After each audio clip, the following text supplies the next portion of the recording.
जादुई कुत्ता। सुबह का समय था। सूरज की किरणें गांव की कच्ची गलियों में पड़ रही थी।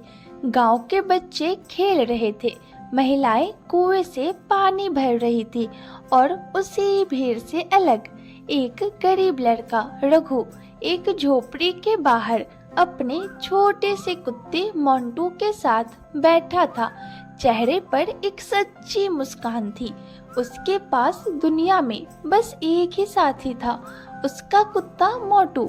रघु प्यार से बोला, अरे मोटू, आज फिर हमारे पास खाने को कुछ नहीं है।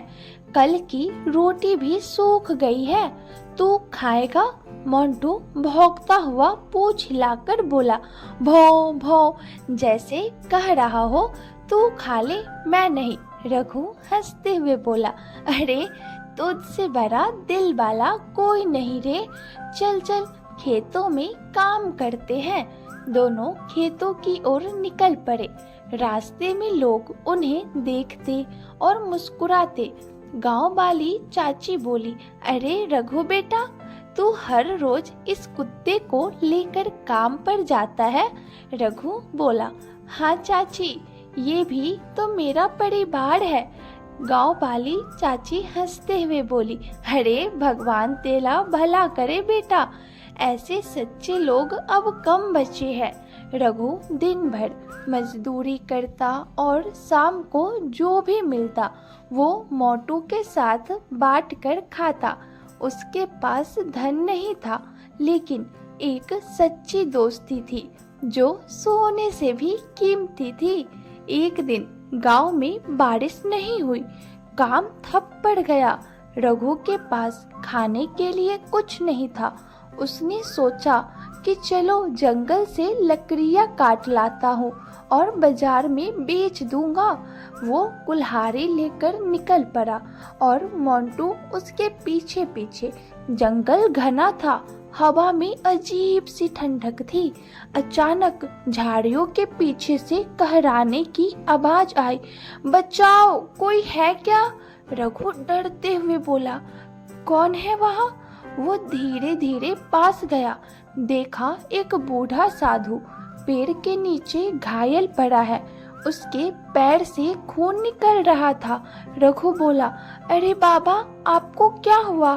साधु कमजोर आवाज में बोला, बेटा, मुझे जंगली भेड़िया ने काट लिया, थोड़ा पानी मिलेगा? रघु जल्दी से बोतल निकालते हुए बोला, लीजिए बाबा, थोड़ा थोड़ा पी लीजिए। मोटू आगे बढ़ा और अपने पंजे से जमीन खोदकर गीली मिट्टी लगाई ताकि बाबा के घाव पर ठंडक पड़े। साधु मुस्कुराते हुए बोला, तुम दोनों ने मेरी जान बचाई है। बताओ बेटा, बदले में क्या चाहिए? रघु हिचकिचाते हुए बोला, हमें कुछ नहीं चाहिए बाबा, बस इतना कि हम भूखे ना रहे और मेरा मोंटू हमेशा खुश रहे। साधु की आंखों में चमक आ गई। साधु बोला, तुमने अपने लिए नहीं, अपने कुत्ते के लिए मांगा है, यही तुम्हारा पुण्य है। वो अपनी माला से एक चमकता हुआ लाल पत्थर निकालते हैं। साधु बोला, मैं इस पत्थर से तेरे कुत्ते को जादू दूंगा। अब ये जादुई कुत्ता कहलाएगा। इसकी भौंक में शक्ति होगी। जो तुम सच्चे दिल से मांगोगे वो मिलेगा, लेकिन याद रखना, लालच मत करना, वरना ये वरदान अभिशाप में बदल जाएगा। रघु ने बाबा के पैर छुए। अगले ही पल साधु गायब हो गया। रघु हैरानी से बोला, मोंटू, ये क्या हुआ? बाबा कहाँ चले गए? मोंटू भौंकता है, भो भो। अचानक आसमान से सुनहरी रोशनी उतरी और उसके सामने लकड़ियों का ढेर सारा थोक, अनाज की बोरियां और कुछ सोने के सिक्के प्रकट हो गए। रघु चकित होकर बोला, हे भगवान, ये तो सच में जादू है। रघु ने उन सिक्कों से झोपड़ी की मरम्मत करवाई, नया कपड़ा खरीदा और मोंटू के लिए लाल कमीज सिलवाई। अब वो गांव का अमीर लड़का बन गया था। गांव वाले बोले, अरे रघु तो अब राजा जैसा जी रहा है, कहते हैं उसका कुत्ता जादू करता है। रघु मुस्कुराकर बोला, कुछ नहीं भाई, मेहनत का फल है। धीरे धीरे उसका नाम दूर दूर तक फैल गया। राज्य के अधिकारी भी उसे जानने लगे। लेकिन अमीरी के साथ एक और चीज आई, घमंड। अब रघु पहले जैसे नहीं रहा। वो पहले जिन गरीबों के साथ बैठता था, अब उनसे दूरी बनाने लगा। एक दिन मोंटू भौंकते हुए उसके पास आ रहा था। भौ भौ भौ। रघु चिढ़कर बोला, क्या हुआ? अब हर वक्त भौंकते रहता है, चैन से बैठ नहीं सकता। मोंटू उदास होकर दरवाजे के बाहर चला गया।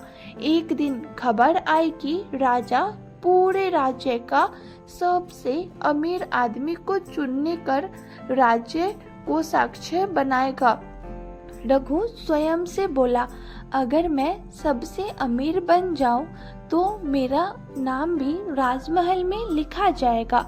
वो मोंटू के पास गया और बोला, मोंटू अब बहुत सारा सोना चाहिए, सबसे ज्यादा भौंक और ढेरों खजाने निकाल।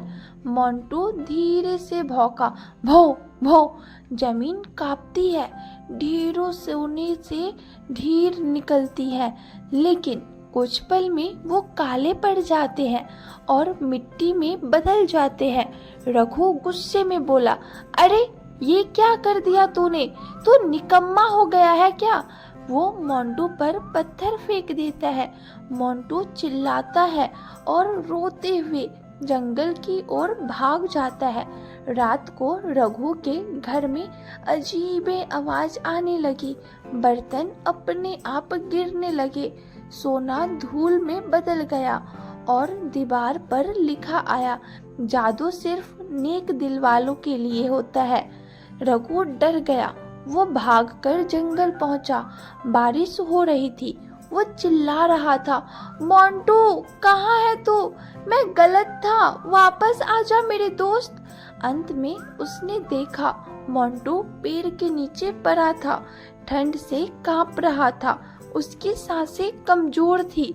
रघु रोते हुए बोला, मोंटू मेरे वजह से तू ये हाल में पहुंचा, मुझे माफ कर दे।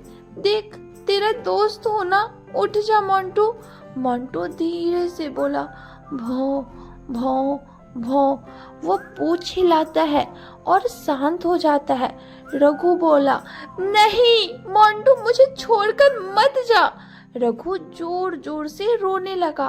तभी आसमान से बिजली चमकी और वही साधु प्रकट हुआ। साधु कठोर आवाज में बोला, रघु मैंने तुझे चेताया था ना, जादू का लालच मत करना, पर तूने अपनी वफादारी बेच दी। रघु गिड़गिड़ाते हुए बोला, बाबा मुझे माफ कर दो, मोंटू को वापस ले आओ। मैं कुछ नहीं मांगूंगा, न सोना न अमीरी, बस मेरा दोस्त चाहिए। साधु की आंखें नरम पड़ गई। उन्होंने कहा, तेरे आंसुओं में सच्चाई है बेटा। जादू तब तक रहता है जब तक दिल सच्चा हो।